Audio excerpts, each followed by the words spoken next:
Hello, and welcome to Noble TV. We're the Chicago chapter of the National Organization of Black Law Enforcement Executives. I'm John Franklin, and thanks for tuning in. Today our guest is Edward Gilmore, the U.S. Marshal for the Northern District of Illinois. Welcome, Ed. Thank you, John. It's a pleasure to be here. Pleasure to have you. But before we get started, let me remind you, you can watch us here at CAN TV or by way of the internet at cantv.org/hotline. This is a live interactive show, and you are welcome to call in at 312-738-1060. We'll be taking some calls shortly. Now, Ed, let's begin with talking about your career. You've served 39 years with distinction in 4 different agencies, which I find just amazing. Well, I like to think I served with distinction all you these have, years. most certainly. It's been a good 39 years. Now, let's talk about how you started. You started out right here in Chicago at the CPD. Tell us about that. You came on the job in 1977, correct? I started with the Chicago Police Department in 1977. I actually took the test while I was still in college, and at the time I really didn't have any plans of becoming a Chicago police officer. But then the job became available, and I said, well, let me try this. Yeah. And I decided, I got on the job, and I loved the job. And 9 years, 9 months, and 9 days later, I found myself going on to another career in law enforcement. Now, while you were with the Chicago Police Department, you worked in the 3rd District as a TAC officer, and eventually you worked on the task force here in Chicago. I started my career in the 3rd District out of the academy. I was a patrol officer for about a year and a half, and then I went into plainclothes tactical operations for about 6 years. And in 1984, I was assigned to the Intelligence Division and sub-detailed to the FBI, the beginning stages of the Terrorist Task Force. At that time, there were only 2 terrorist task forces in the country. One was in New York, and the other was here in Chicago. We were working the FALN back in those days, which was the Puerto Rican terrorist group. Stayed there for 3 years, from 1984 to 1987, and then tested and went to the Drug Enforcement Administration. Now, what made you decide to leave after 9 years? Usually people get kind of settled in their law enforcement career around 9 or 10 years. You decided to go to another agency, and a federal agency at that. Well, as I was working, assigned to the FBI, they were recruiting me at that time, and in that period, the FBI and DEA came into the same training academy, and it was rumored that the 2 agencies were going to merge. So the FBI told me, put your application in here at FBI and at DEA, and whoever calls you first, you'll probably be coming back to us to work for us. The merge didn't happen. DEA stayed its own agency, so I continued on my career until I retired 21 years later with DEA. I had a great career with DEA. I cannot think of any bad points of my career. Now, you had quite a varied career with the DEA. First of all, you came into the academy having a lot of street experience working the Joint Terror Task Force. You were an experienced officer already, and you had a number of assignments. They moved you around quite a bit. And tell me where your first posting was. My first posting was in Atlanta, Georgia. Actually, I came back here to Chicago for about 6 to 8 months before I was transferred, and I transferred to Atlanta, Georgia. Now, after Atlanta, where'd you go from there? And what did you do in Atlanta? Actually, I had 2 jobs in Atlanta. I started as a street agent, field agent. I rapidly progressed through the ranks as a field agent. I applied to become a special agent pilot. At that time, they had a program. They were in need of pilots, and the program was if you got your own private pilot's license, they would consider you for assignment to the Aviation Division. DEA has its own quote-unquote Air Force to carry out the law enforcement mission. So during the mornings and after work, I would take flight lessons. It took me about 3.5 months to get my private pilot's license. And from there, I submitted an application to the Aviation Division, and lo and behold, I was accepted 2 months after I got my private pilot's license. Now, let me ask you this. What does a DEA agent do with a pilot's license? What kind of duties do you have as a pilot for the DEA? Well, your primary function is to support law enforcement operations in the district that you work in, and that means doing aerial, air-to-ground surveillance and any other support that you can. And some things I can't talk about, but some law enforcement support we provide from here. We transport prisoners from time to time. From on the private plane, on the DEA plane? On the DEA plane. Not regularly, but sometimes if a prisoner has to be moved, and let's say the Marshal Service can't do it, then we might have to move that prisoner to have them testify in court or something like that. We would fly contraband to the labs for destruction on a routine basis. We'd move agents from city to city as they needed to be to follow the mission of the cases and to support other divisions. Now, after Atlanta, where did you go after that? Well, as a special agent pilot, I went to St. Louis was my next office. And I spent the shortest amount of time there, about a year and a half there, Okay. before the special agent in charge decided I needed to become a manager. So I Oh, called my boss okay. and said, hey, this guy needs to become a supervisor.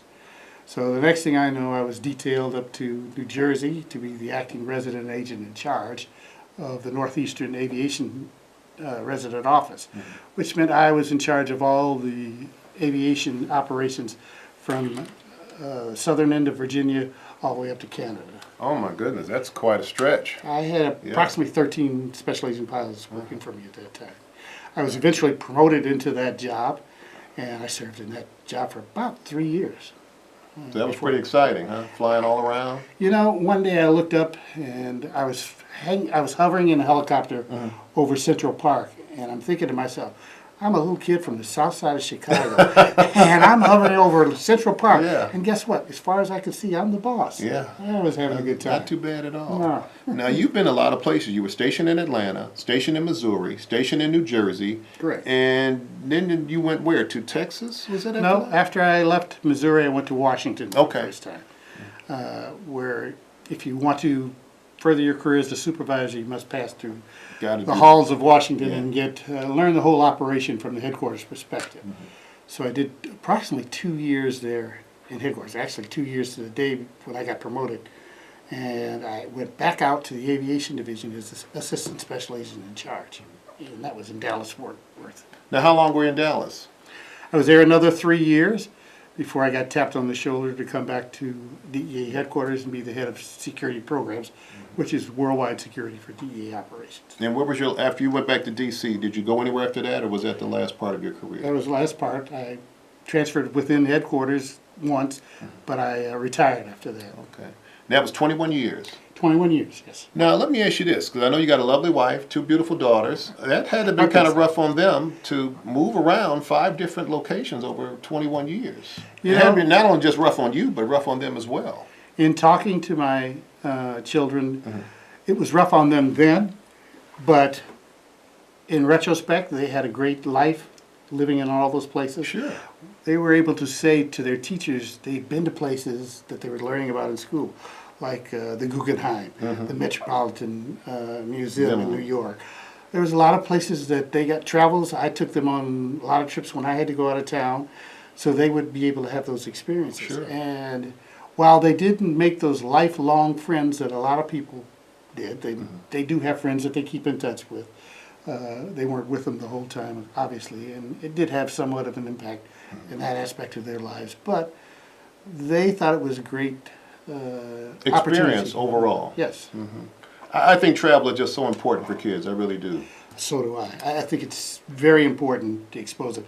Such as when I first got promoted up there in New Jersey as the acting. My wife didn't want to go, and it was spring break, and I said to her, no, you got to go, and we got to bring the kids up there so they can experience New Sure, York. And sure. That was their first real experience. Rather than flying, I took the train, so it cost less money for Sure. them to come with me, so they Yeah. were able to have that experience. The scenic route, as they say. Yeah. Now, 21 years, you're gone from DEA, and you figure, this is it for me. And all of a sudden, you find yourself coming back here, taking over a small suburban, south suburban municipal police agency. Tell me about that. Well, actually, I did not quite leave DEA cold. I had the job before I left DEA. I got a phone call one day from someone I knew saying, hey, there's an opening for a police chief in Calumet City. You ought to apply for that job. And I said, no, I don't want to be a police chief.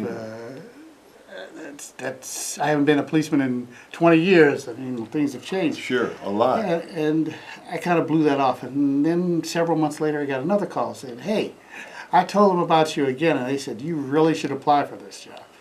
So I was getting a little worn out in the headquarters routine. I said, well, maybe I will. I want to come home.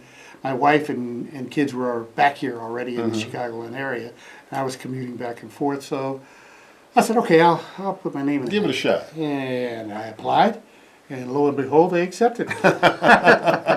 And I found that to be one of the greatest experiences. Remember, I left as a patrolman, and I come back 21 years later. I'm a chief of police, and I have the chance to mold and shape a police department and the officers within that department. It was a great opportunity for me. Yeah. Wow. Being a police chief, as I know, is full of challenges. You had some challenges, as any police chief would. You also, I remember you had one controversial shooting as you were there with some of your officers. Tell us about that a little bit if you can. Well, as you probably remember, we had two of our officers actually shoot and kill a 16-year-old autistic young man. I remember one of your officers actually got slashed by him. He got slashed on the arm by the young man who was very fond of wielding knives when we responded to calls at his house. We've been to his house numerous times. Some of the community activists, including some of the activists from Chicago area, came out there and was trying to stir up the community that this was a white-on-black crime. And my evaluation after talking to the officers and looking at the cut on the one officer's arm and getting the details was no, this was a justifiable shooting. Defense of life. And I immediately called a press conference, and I stated that in a press conference. I took some heat from some of the agitators, but the community, because I had built up a trust with them, were willing to stand by me and wait till the full investigation was completed before they passed. And that was done by the Illinois State Police South Suburban Task Force. No, that was the Illinois State Police. Oh, okay. Not the South Suburban Task Force. That's directly the Illinois State Police Internal Affairs Division. Oh, okay. And they completed the investigation about 6 months later and concluded that my initial call was correct. The officers were defending their lives. They had no other recourse in this instance except to resort to deadly force because the guy was attacked, the kid was, and he was portrayed as a small kid. Actually, he was a 6'2", 200 and some pound kid in a man's body. Yeah. Looks like we got a caller. Caller, are you there? Let's take a call, Ed. Caller, are you there? Hello? Yes. Hello? Hi. Go ahead, ma'am.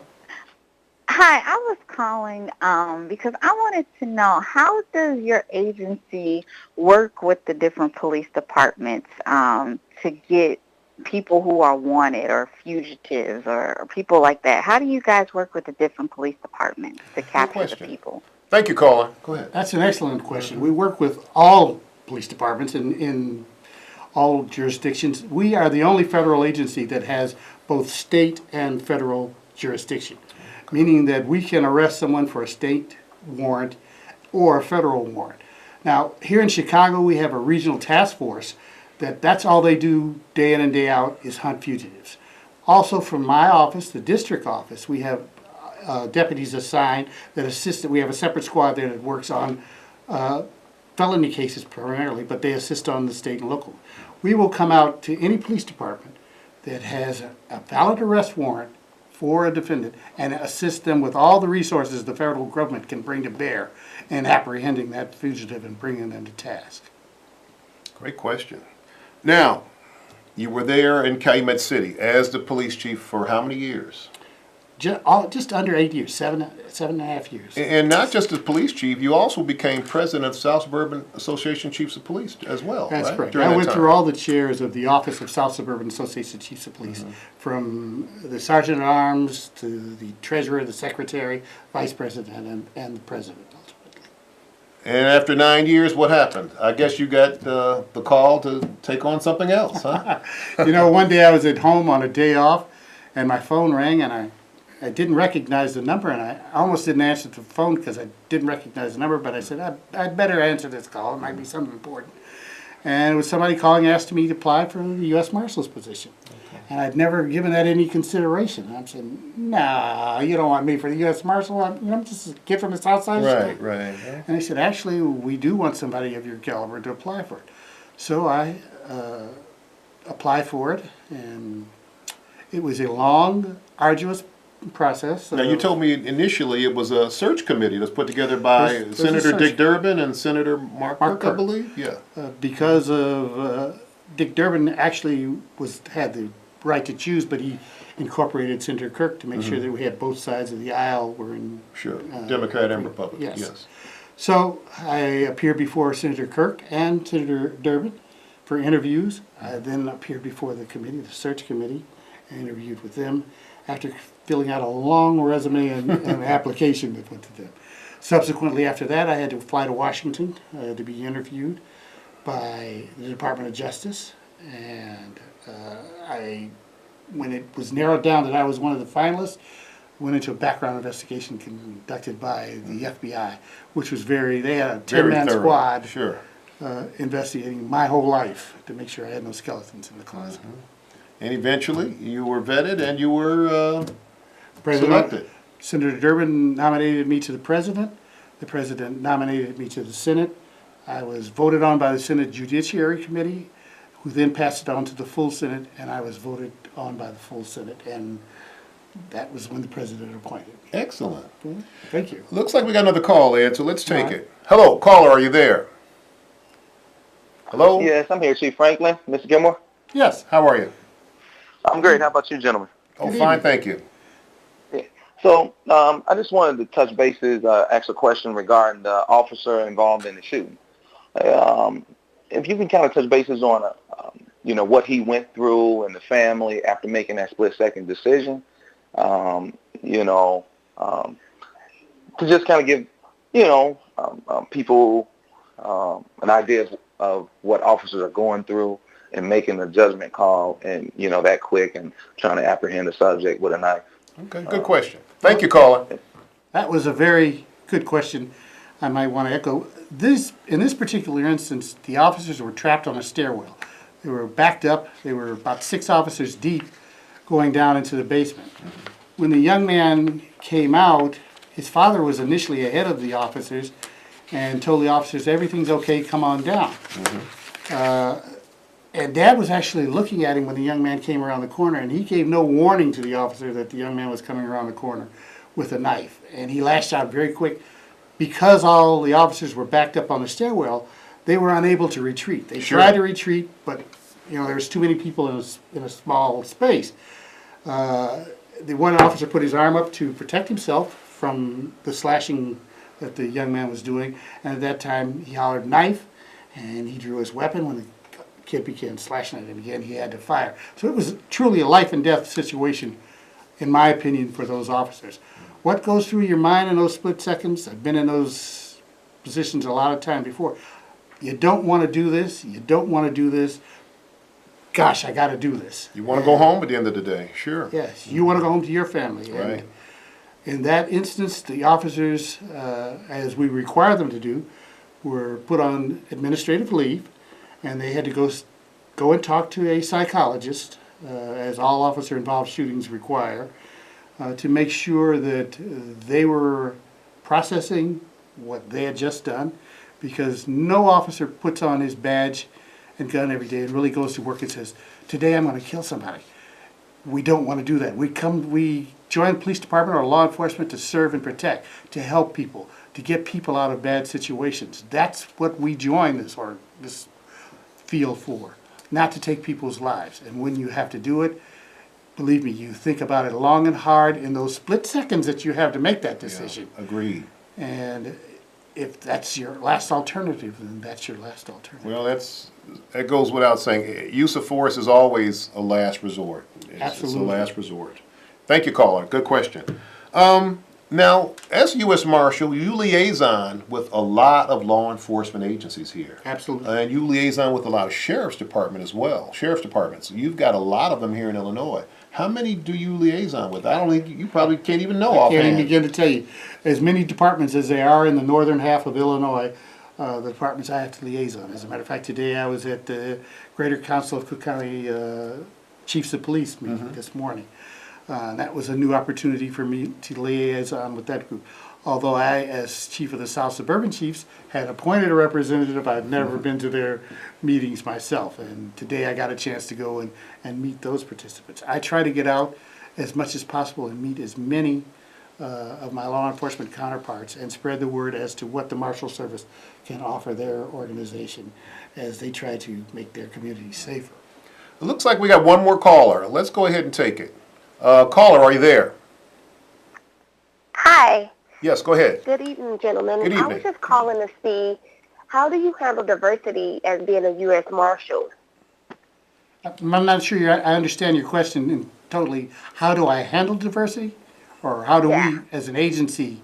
How, as an agency? Okay. Or how diverse is the U.S. Marshals Division? I guess that's what Yes. she's How asking. diverse is it? I don't have the exact numbers. I can't quote you how many African American or minority deputies we have, but I will say we have quite a diverse amount of deputies within my office. And recently, with a trial that's going on, we've been calling in deputies from other offices to support that trial. And there's been a very diverse amount of deputies coming in from other offices. So I would say that the Marshal Service has really gone proactive at becoming a very diverse and representative organization of the communities we serve. Thank you, caller. Looks like we got another one, Mr. Okay. Gilmore. Go ahead. Caller, are you there? Hello? Hello. Hi, how are you? Good evening. Great. How are you guys? Fine, thank you. Good evening. Thank you. I just wanted to take a moment to give some recognition to the Noble organization. You know, I've been watching your show since you guys have aired, and you have had, you've consistently had interesting as well as well-experienced guests. And I appreciate what you guys are doing. I had a chance to, an opportunity to go to the dinner dance last month, had a blast, and I just want to tell you guys keep up the good work. Well, thank you, ma'am. Appreciate No problem. appreciate the enthusiasm. Thank you very much. As another Noble member, I thank you also. Now, okay, it looks like we have one more. Caller, are you there? Go ahead, please. Hello? Hello. Hi, how are you? Good evening. Good evening. Good evening. Hi, your question or comment, please. Yes, I have a question really for Mr. Gilmore, All right. and I see that he has such an extensive resume. I was just wondering, is he the first African American to hold this position? No, I'm not the first African American to be the U.S. Marshal, but actually I have the distinct pleasure of being the 44th U.S. Marshal for the Northern District of Illinois, appointed by the 44th President, Barack Obama, who is a native Chicagoan. So that was kind of an extra honor that I got. And I was fortunate to have the honor to be there when he got sworn in last October. It really was an honor to be there. Ed, looks like we got one more caller. Okay. Hi, caller, go ahead, please. Yes, good evening. Thank you so much for welcome on board, Noble. I come from a family that was a member of Noble, and I want to salute you and to continue to encourage our African American men and women to become law enforcement officers because we need you. Don't give up. We're some of the best it is. And understand that we're all here together. Thank you much. Thank you, ma'am. Thank you for your comment. I want to thank her too, John, because without us being out there as an organization, we wouldn't have a voice out there in the, That's true. in the community. That's true. Now, immediately upon your appointment as U.S. Marshal, you reached out to the CPD, didn't you? And you expanded the task force here, correct? Actually, we did. I contacted the superintendent and asked about putting additional persons onto the task force to work sex offender cases, because I saw there was quite a bit of backlog in the sex offender registry when we first got here. So that's one of the ways we expanded the task force. We've also put some extra people out to the task force working on fugitive cases. Now, what role does the Marshal Service play in assisting in the apprehension of wanted subjects? Say when they commit a murder here in Chicago, homicide here in Chicago, and flee to, say, Indiana or some other state. What role do you all play in that? Because you play a very big role in that, don't you? Well, absolutely we do. We, as I said before, we have both state and federal jurisdiction.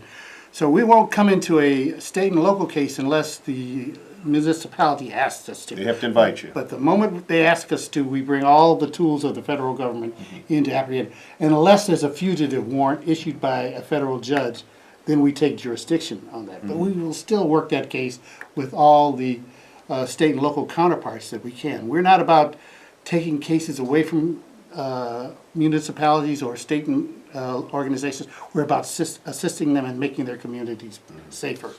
Okay. Thank you, caller. Now, how does the U.S. Marshal Service reach out to and interact with the communities here in Northern Illinois? Funny you should say that. That was one of the things we discussed just recently, and during a police week, my deputies went out and visited, I think, 5 schools and interacted with the schools. And were 5 minority schools where they put on programs. I was out for a surgical procedure during that time, because actually my daughter's a teacher here in Chicago, and I would have gone to her school had we been there. But those are some of the things that we want to do more of, getting out into the community, letting the people see who we are, letting them see our diverse workforce as representative of them, and knowing that we're not the enemy, we're people just like you. Right. Now, well, let me ask you this. Where do you see the future trends in law enforcement going now? I mean, you've got a lot of breadth of experience here, 39 years. Where do you see, you've seen a lot in 39 years, working as in 2 federal agencies and 2 municipal agencies. Where do you see law enforcement moving towards in the future? Well, I think we're at a time of change in law enforcement. Definitely. And some of the change is definitely needed. I Agreed. think the pendulum will eventually begin to swing back towards the way it used to be for law enforcement, and that means more of an embracive feeling from the community towards law enforcement, because at the end of the day, if you're in trouble, who are you going to call? And I have a t-shirt on my wall that says, "Don't like cops, so the next time you're in trouble, call a crackhead." Because he's not going to come to help you out. He's going to be the guy perpetrating it. We're going to be there for you. Whether you like us or not, good or bad, we're coming to help you when you're in trouble. And as we change our policies to better serve the community, you'll better appreciate the changes that we're going to make. Not that we wish we could make, we are going to make in law enforcement. Okay. Now, I got to ask you a question. How much joint training do the marshals participate in with other law enforcement agencies? I can remember when I was heading up one of the high-risk entry teams here in Chicago, we trained extensively with the marshals to get up to speed. Is there still a lot of joint training going on between the marshals and local agencies? Absolutely. We train with our local counterparts because we never know when we have to interact with them. And we need to be prepared to interact with them at any time in any place, such as we hold active shooter drills in the federal building. We also have to incorporate CPD because they will also be responding to any emergencies that we have there. So we have to incorporate the state police. We have to go to their buildings. As a matter of fact, I'm speaking at a Cook County Judicial Judges conference here next month about that type of thing. Well, Ed, I want to thank you very much for being here. It's been a pleasure. John, it has been all my pleasure. I hope the viewers enjoyed the things I had to say. And I want to tell our viewers it looks like it's time to wrap it up. But I want to thank you all for viewing, being here at Noble. And remember, you can reach out to us at noblechicago.org or like us on Facebook or on Twitter. For Noble TV, this is John Franklin. Thanks for viewing.